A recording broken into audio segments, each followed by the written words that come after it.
মা অনেকদিন ডিম ভাপা করে খাওয়া হয় না, আজকে একটু ডিম ভাপা করে খাওয়াবে? ডিম ভাপা খাবি? তবে চল আজকে তোর জন্য আমি ডিম ভাপা বানাই। প্রথমে আমি এখানে আলুগুলো কেটে নিয়েছি, এবারে কেটে নেব আমি দুটো পেঁয়াজ আর একটা টমেটো।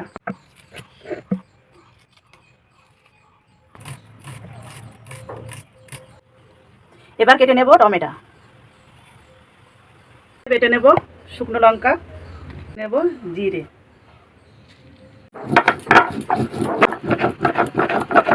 মশলাগুলো আমার বাটা হয়ে গেছে, এবার ডিম দুটো ভেজে নেব।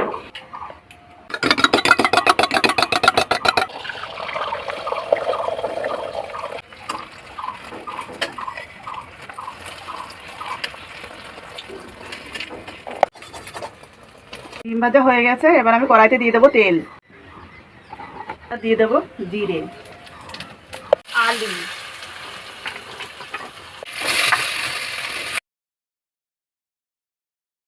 হয়ে গেছে। এবার দিয়ে দেবো আমি ডিমগুলি, টমেটো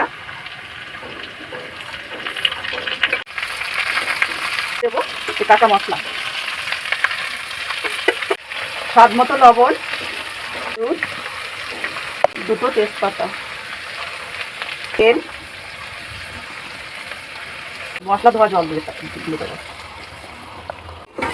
হয়ে গেছে, এবার ঢেকে দেবো। এবার তরকারিটা আমার হয়ে গেছে, দেবো গরম মশলা।